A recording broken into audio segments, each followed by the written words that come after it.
Hi, everybody. Blair here. I've got a great interview for you today. Um, I'm going to interview Tricia Fidler, who helped me sort of make sense of my studio when I was still in Seattle, in our basement. And she is a gold certified KonMarie consultant. Now, before any of you decide that KonMarie is not for you, I love Tricia's approach because it's not about being minimalist. It's not about getting rid of everything you own. And it's really more about celebrating the things that are important to you as far as like physical possessions and spaces. And I'm not a minimalist. And I really, her method of helping me go through KonMarie really resonated with me because she has a very gentle approach. And I can't say it enough. Her work with me, we say in the video that we did it back in 2019. I think it may have even been earlier. I have to go back through some of my videos, but I think it was more like 2018. And I learned so much from her, learned about how I like what I expect from my space, what I want it to be like. And we make beautiful things. And I wanted a way to celebrate the beautiful things that I wanted to make by having a space that felt beautiful in my definition. And that's different for everybody. And I firmly believe that the things that we talk about in this interview, and if you're in my Quilted Desired membership, we also talk about it in a separate video inside the membership. But I firmly believe that you can apply the things that we talk about in this interview to a small space, whether you have a dining room table that you use as your sewing space, the corner of a room, whether you have, multiple rooms, things like that. So I hope you enjoy it. Thank you as always for tuning in. And I hope you subscribe. I've got more great interviews coming up, and I'd love to hear your thoughts. Hello, everyone. Thank you for joining us. Blair Stalker with Wisecraft Handmade here, and I am super excited because I have a special guest here that I could not wait to talk to. Tricia Fidler, longtime pal in California. She is Heywood Park Collective is the name of your business. And Tricia, I met her because Marie Kondo's Netflix series came out first a few years ago now. And I was very interested in the whole idea of it. I thought it was such a great philosophy, a new way to look at my possessions and things. And we did a little bit around the house, but I was super curious how I could adopt the sort of manifesto of Marie Kondo to my studio, which was at the time an overflowing mess. It was I had a huge stash of fabric. I had way too many things. And so I started looking, I thought there must be people that can help me with that. And there were people in Washington State, I think, that could work with me.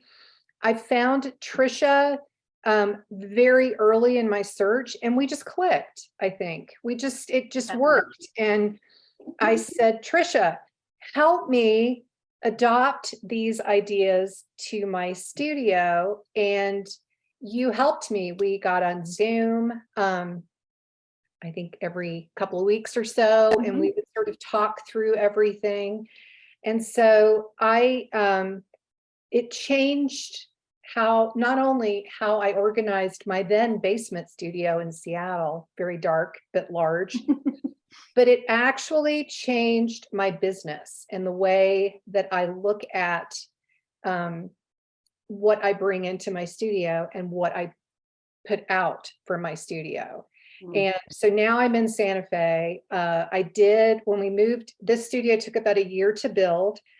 When it was done, the footprint of it is basically the same size as the Seattle basement, but I needed some coaching from Tricia. We got on Zoom a couple times just to sort of talk through, okay, so here's what we were doing before. Maybe we can change it up now. And she sort of helped me incorporate those same things, those same questions that I would ask myself. And then, and it helped me put my studio together. So I'm excited to have you on. And could you tell us a little bit about how you came to where you are now with your business and your journey with Marie Kondo? Absolutely. Well, Blair, first of all, I want to say I appreciate you so much reaching out. I think it was in 2019, 18, 19. Yeah, right around there. And I think what was so interesting about that timing for me is I had just come off of working on the Marie Kondo show. So I was lucky enough as a consultant to be asked to kind of audition to help behind the scenes on her first show. And I had just started my business with her. I was certified by Marie in 2016, 2017. And it was, just like trying to build my business, figuring out how I was going to approach clients, and the show came up. And so it just gave me this like close situation with Marie to work in a very tight timeline of production schedule, which was, if you've ever worked on a film, and even doing now like a lot of Zooms and like, you're into like a time frame that you have to do the job in. And it really helped me get my skill set, ramped up in using the KonMarie framework. So then I get the call from Blair, and it was just amazing to meet you and be able to work with you. And a couple of things that really excited me about it, besides that we had such a great personal connection. I had spent some time in Seattle in my past. I'm kind of a frustrated knitter, like art creative mind, but can't really put anything together well. So I was like, oh, this is so fascinating to see a real artist at work and be able to apply this method into a situation that is kind of like a magnet for clutter, to be honest. I feel like people that are creatives tend to have a lot of things. And one thing that I found when I started the process, I was coming out of losing my parents. And let me just backtrack a little bit. My company name is Heywood Park Collective. Heywood is my dad's middle name. Park is my mom's maiden name. And I'm set up my whole business around kind of an honor and tribute to them, because I found the method when they passed within a very short time frame of each other. So my parents passed within 6 weeks of each other, and I was at a loss as to what to do with 3 stories of stuff in a house in San Francisco, and working with my siblings to go through these amazing mementos from lives that were really well lived. And so I found Marie's book, and that was my initiation to the method. And found it so helpful to have a framework, because as you're going through grief, or as you're going through any kind of a transition process, it's very hard to narrow in and like, okay, now let's go through all these meaningful objects without it being, first of all, something a lot of people really can't tackle alone, number one. But also some people don't choose kind of not to tackle it and just sort of, okay, bring in the estate sale, we're just done. Right. But so, Blair, the whole method, I just found a real match to, I have a social work background. I was in human resources for many years. I was organizational development trainer. I helped organizations build teams. And having a framework to work with when you're trying to tackle anything like this is so helpful. Marie's framework is based with a fundamental idea of joy. And that was so different to me than other professional organizing methods. Joy is such an interesting emotion, because it elevates higher than actual love or kindness. Joy is that exponential kind of on top of love. It's beyond love. Because in truth, it's interesting. I didn't know this till I got into this business, but joy we all have an energy vibration that comes off of things that we're passionate about. Our body gives off an energy, and joy resonates at a very high level. If you're measuring these energies, I'm not sure how they do that, but people do that in that field. And love is a little bit below joy, than resonating this energy that we give off. So to focus on what not only we love, but like really what brings us joy is very unique. And the method is based on that. So we're not minimalists. We don't look at things and say, we have to only have 3 of them. Like, we don't designate, prescribe. it's really about finding our individual joy, which I was like, this is groundbreaking. Yeah. So I got into it. I started my business. I've been in business 5 years, actually going into my 6th year now. And I have to also thank you, Blair, for bringing me into virtual work, because I had done a little bit of it when we started working. But of course, since we worked together, we've had a pandemic. And now I've had to do a lot of work virtually, which organizing someone's kitchen or their pantry or their closet through a Zoom is such a different skill set. And you helped me kind of get in there and be comfortable with media like Well, this. it's funny because you told me when I met with you, or maybe we exchanged emails, you're like, there are consultants in the Seattle area. And I was like, I want to work with you. Well, that brings a We lot of had no joy. choice. We had to make it work with Zoom. We did. And we did. Yeah. And it was really, really amazing to see the transformation in your basement studio in Seattle. And it also encouraged me to say, gosh, every client I work with, I learned something from. And to be able to see that transformation that you went through, your curiosity and your willingness to learn and try something. I suggested some things that might make you feel a little uncomfortable or kind of out of the box of how you've been doing things. And you kind of embrace them and say, hey, I'll give it a try. And that's what I encourage all my clients to do, is to open up a little bit. We're going to strengthen a muscle that we don't typically have to strengthen. And that's finding what our joy is.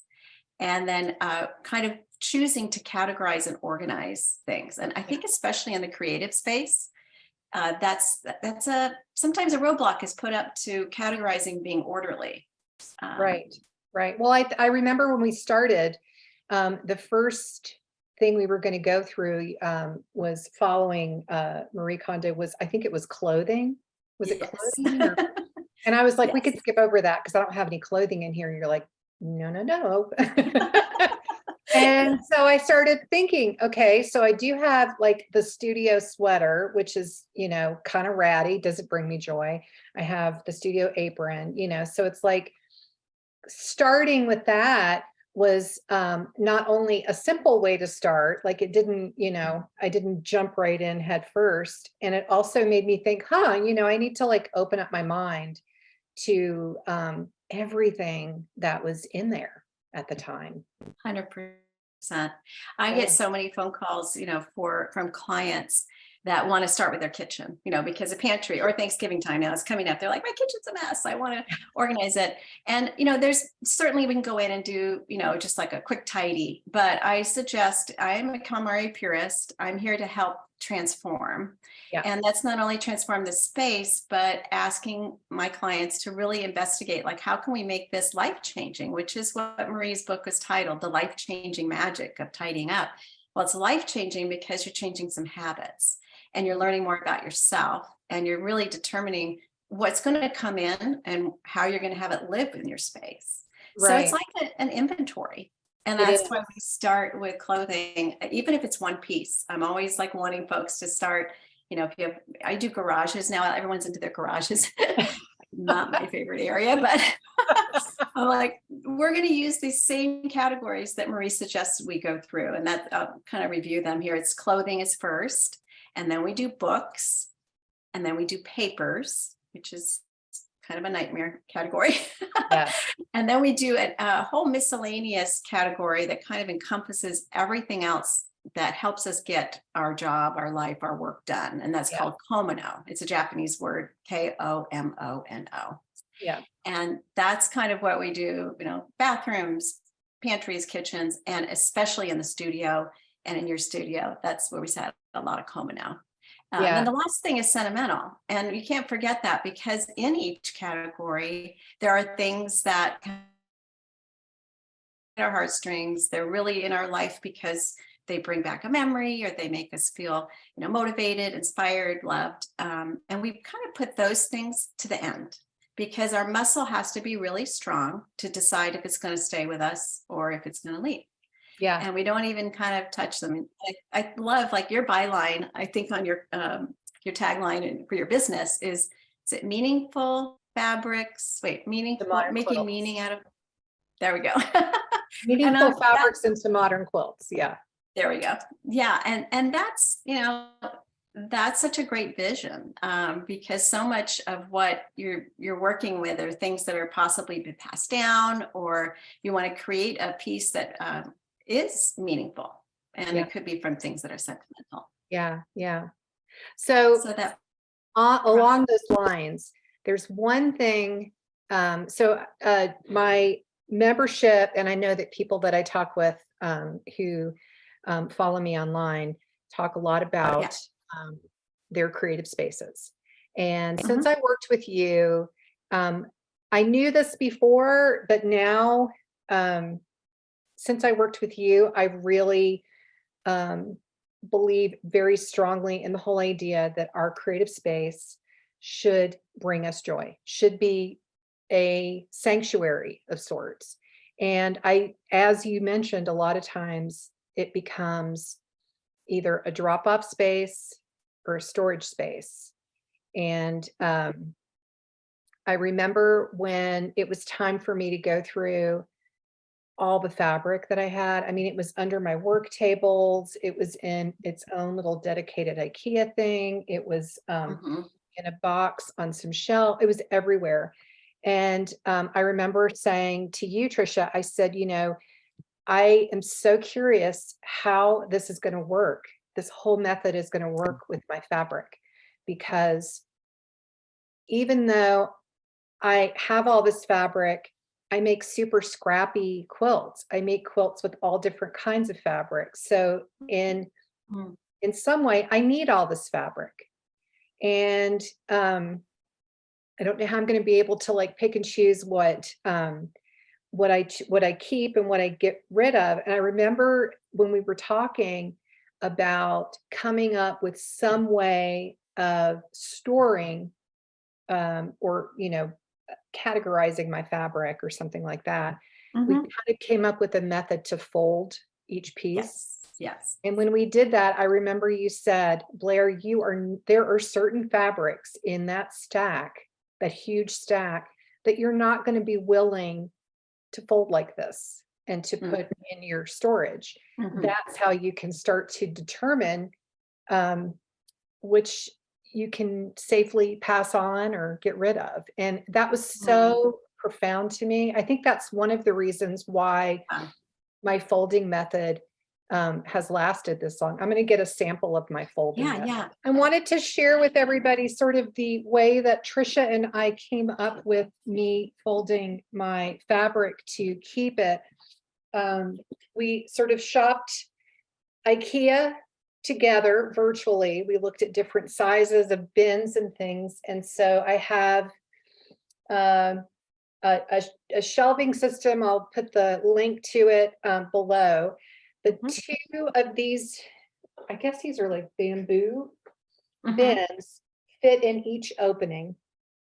And then inside, all of my fabrics, which a lot of these, I mean, I've got like up to a yard of some of these fabrics, but a lot of them are like, these are fat quarters here, these guys. So they're all folded so that they stand upright. And I can go in, I bought these little buckles when I moved here on Etsy. And so I have just a little piece of fabric here to give me enough information to know what's inside. This is going to be like the plums and the browns. So then if I need something for a scrappy quilt, which is basically what I make, I can see at a second what I have in here.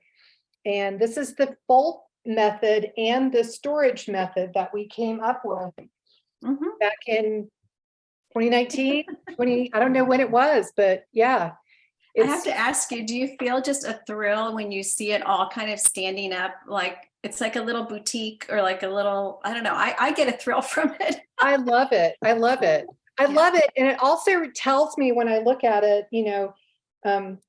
maybe I don't buy as much fabric as I used to, because I can see what I have. Yes. And if I feel like my blue bin is overflowing, so I definitely don't need any more blue right now, but I can see that, and I can, take charge and maybe I'll Mhm. make my next scrappy quilt in blues, Because you have a lot of blue. It may also Yeah. maybe a sign that, that's a really person, you probably already know this about yourself, like what colors you're attracted to. And again, maybe some weight of fabrics. I was going to ask you, you decided to go by colorways. That makes a lot of sense. Do you ever go by weight of fabric? Are they So all I don't go by cotton? weight, but I go by amount. So somebody had asked inside of the membership for me how I shop for fabric.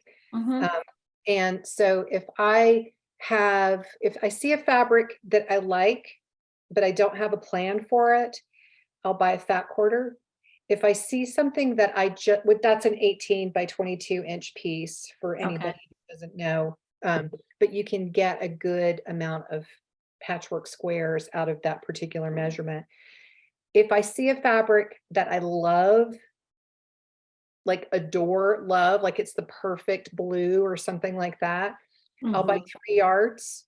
So Mm. those I use primarily for the backing of my quilts. Mhm. So I'll keep those in their own bin. So it's most of my fabric is the same weight. So I Okay. have Yeah, like a cottons. bin of vintage or something like that. But yeah, it's just mainly by color. Nice. I love Yeah. that. So let me ask you, as we were going through, well, first of all, one just point I want to make about the vertical filing. It's also called the file fold. It's kind of the signature KonMarie fold. We do t-shirts, I do shawls, I do dresses, we do sweaters. That's how I teach my clients to keep their clothing in their drawers. Also for packing, it's amazing because you can see everything you have. And a sock drawer that's all vertically like put together is just a thing of beauty It's because you know what beautiful. happens in a sock drawer. But as we were trying to determine, I remember thinking back on how much you had, and you didn't really know what you were going to let go of at the time. And we had the existing storage cubby system, and then we were trying to figure out what baskets, and we chose the IKEA one. That can go, again, I'm sure everyone has a different volume of fabric. And you don't want to do all that deciding until you've gone through this process of what we call joy checking. And that then you can really decide, okay, this feels right. And when I say feels right, what we call it in the KonMarie method is the click point. Click point means like it clicks. Yeah, exactly.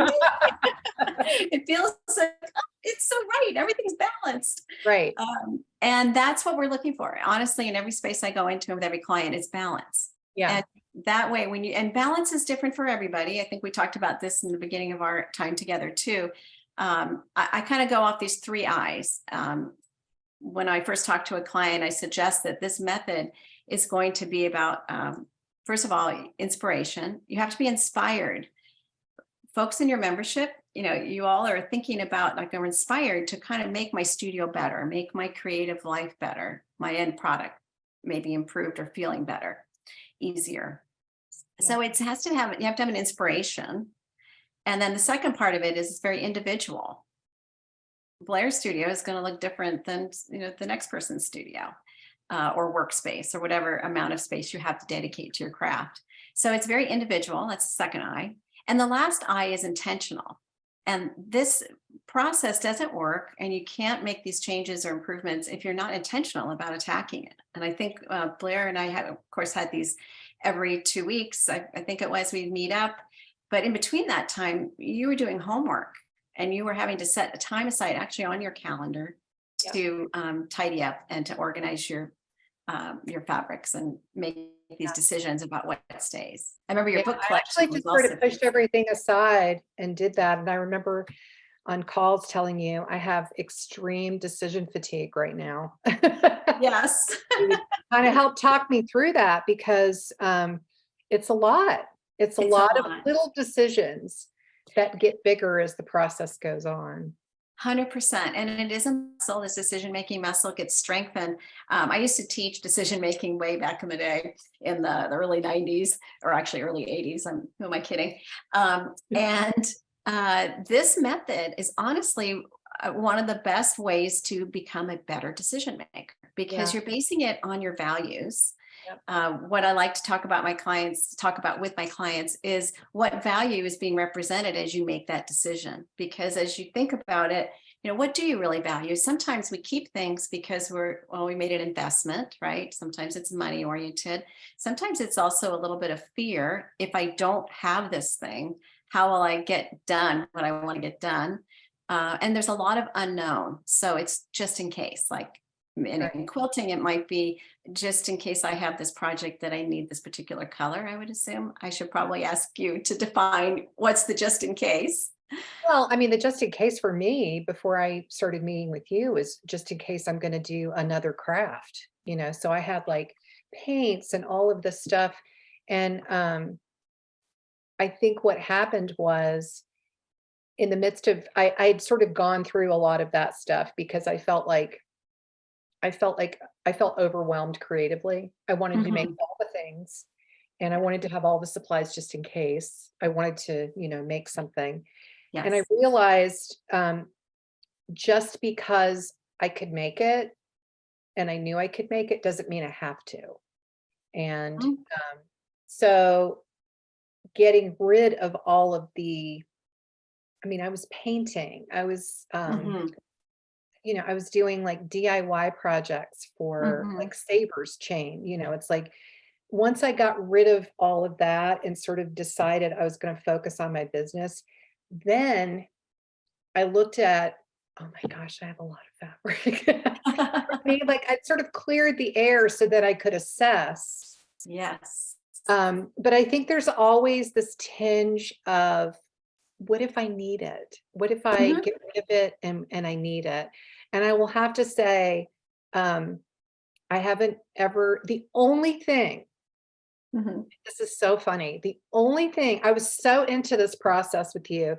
Do you remember that I was like, I got rid of my stapler. I had a stapler that would just do the paper, like punch the paper together. Yes. The only thing I've ever replaced is my stapler. Because I was like, yeah, I really like my stapler.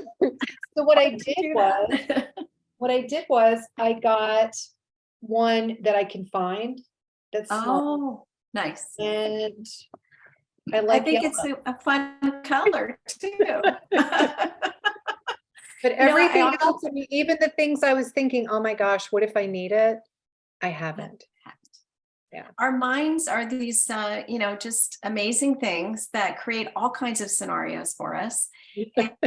And I think our job in life is to kind of just tame the mind, like let go of the anxieties and normal level anxieties that we have every day about, will I have enough? Or, And I think the thing that's kind of underrated is clutter. I don't think people, maybe we're aware of it, but I don't think we really know what to do about it. And that's what I try and help my clients do, is that clutter can create a cortisol reaction.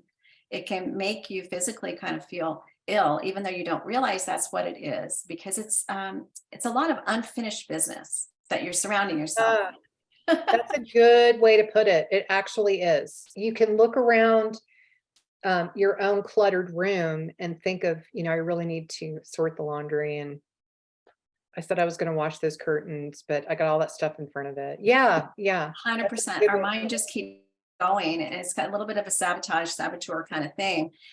So, this idea of being intentional about what's in your space is so, it's really honestly self-care. Yeah. And it helps propel you forward to where you really want to be and what your true purpose is. Yeah. We kind of take a very Zen approach as well in the Kondo method. And, we use gratitude and, just kind of letting things speak to us. I say that my job really with my clients is to reconnect them with their spaces and their belongings. Yeah. And as you reconnect, you decide, is this really me? Is this really what makes me feel good? Right. Yeah. Is this a reflection of what, my intentions are, I think. That's right. Yeah. And not the shoulds. Like, we're kind of getting rid of the shoulds, because as you explore what your vision is, we just don't accept should. It's really like what's pulling you forward out of joy and vision for yourself. I've done a few vision boards with clients. I don't know, is that something that you did? We for your worked on that a studio? little bit. Yeah, we Yeah, I did. thought so. Yeah. I think via Pinterest, because we were all virtual. So we did a lot on Pinterest. Just so helpful to have, especially in the creative world. You know, you're visual and you're going to respond to that. Do a mood board for your studio, you know, figure I out love for your that. space what makes Yeah. sense. I also ask my clients to describe it only in 3 words what they want their space to be. And the 3 words, having to limit it to 3, really helps you hone in on what's important to you. And again, back to your values. Yeah, that's very true. I know for me, because I didn't have my studio wasn't done for the first year we lived here. And I had all this time to kind of, what do I want to get out of it? You know, all my bins, the one those were all in the garage. So, you know, if I needed fabric, I had to go out to the garage. And so I started thinking, what do I want out of this space? What do I want it to do for me? Right. And what do I want to spend money on to make it do for me? Because I had a budget of what I was going to put in here. I didn't bring everything that furnished the studio in Seattle was sort of, you know, overflow furniture from upstairs and the, you know, rest of the house, which worked great. Right. But because I felt like my business had grown and I had all this intention that you and I had worked on how I wanted my space laid out. And I was super intentional about what I brought in as far as the colors. You know, everything is white. The ceiling is white. I have white walls, and then I have just a concrete floor. And I got people locally, this husband or these 2 woodworkers locally, to build a custom table for me in the center of the room, which has been just amazing. It was the best money I spent, except for, you know, the cabinet, Fern. Fern was a big deal for me because She's great. I love Fern. And, you know, it's funny because my husband was like, it took 6 people to bring it in here because it's got marble inside. I mean, it is just so heavy, but that's where I keep all the things that keep me from being a minimalist. They're contained. Collections, they're contained. You know, I don't get dust on them. And in the wintertime, when it gets dark at 4 o'clock, I've been putting little battery lit candles inside of it. So if I come in, I can see, you know, my little pincushion collection or something like that.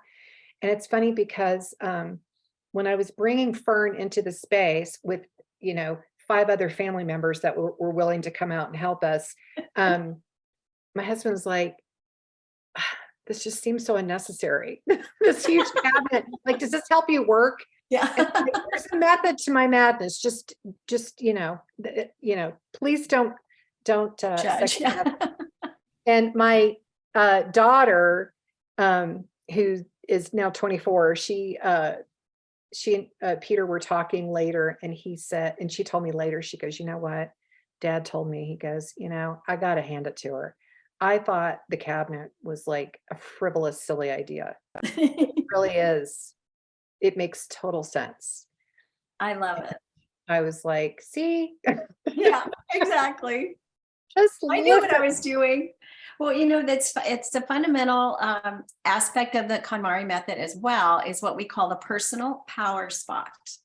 And that is what Fern is. It's a personal power spot. I set them up. I love that. Isn't that great? And Marie's kind of came up with that, usually coming into the person's closet as a place where people start their day and end their day. Even just a little corner. It could be, you know, just above your dresser or your drawers. Just a place to have inspiration and a moment of calm and maybe meditation. Also for personal collection. So that cabinet, Fern, she's emanating all of these great, you know, just joy. It's things that you value and that bring you joy. And I'd love to see the candles at night. That would be I amazing. know, it's really, it was kind of the last, it's so dark here, Tricia, where we live at night. Yeah. Um, There's that no ambient light, right? There's no light. Yeah. it's just, I mean, unless the moon is out kind of, bright, you can't see your hand in front of your face. It's just bizarre. So candles are like my new favorite wintertime light. I Oh, know. well, one other thought I did want to share is that in your basement studio, you had those treasured belongings, those collections everywhere. I think they're on the bookshelf, but I did see them in a lot of We're in the corners. windowsills, yeah. And the windowsills. Okay. Yeah. Because you were down below. And I think choosing it just elevates the meaningfulness of them. Yes. If you put them in their own spot. And this again is kind of classic KonMarie method attribute, I guess, is that we want to find homes for everything. And we want the homes to take good care of the belongings. It's a little bit about personification of items. And that's also kind of stems from a Japanese spiritual kind of background, not religious, but just kind of spiritual, that things want to live a good life and they want to do their job well. So that's why we fold socks, we fold them vertically. We don't ball them up in a ball, which is what I was taught to do, is, put them in like, boop. But we fold them. Let's see if I got one here. Oh, actually I do over here. We have socks, and instead of doing the thing where, we stretch out this creates tension, right? And it can't be happy. And after a while, we all know what happens here is that they lose their elasticity. But what we do is just a quick little KonMarie fold. I'll do it kind of in the air. We fold it in half. Whoops. And we fold it in half again. And then it sits in its little box, like a box like this. This happens to be a Marie drawer organizer. Oh, wow. She's got some new products. And then we just line them up and this sits in your drawer and they're just so ready and not stressed out, that energy. Exactly. And they're living in a home that's made for them. And that's the other thing that that you brought to mind when we were arranging my desk. I guess this would be Komano. Yeah. So now it's like everything. I can see everything when I look in, and you can use, you don't have to use like some pretty organizer. You can, but you can use, I mean, I have like, cardboard boxes that hold my postcards, right here. And it's like, as long as it works, you can use anything.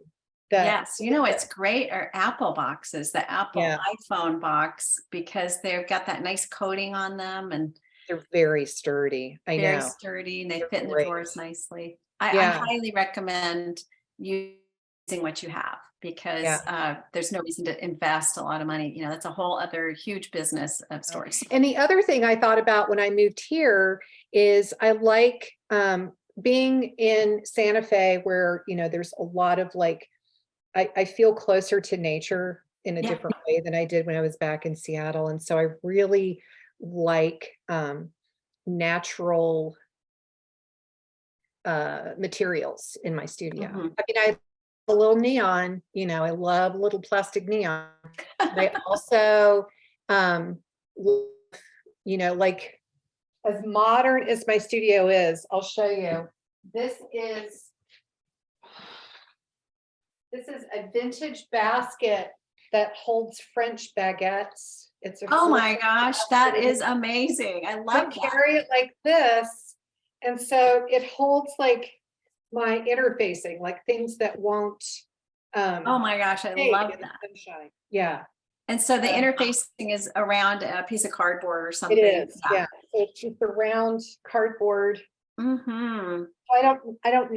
doesn't matter if it fades. Like I don't keep, that's another thing about having my fabric in this is when it's on the shelf, it's not exposed to sunshine.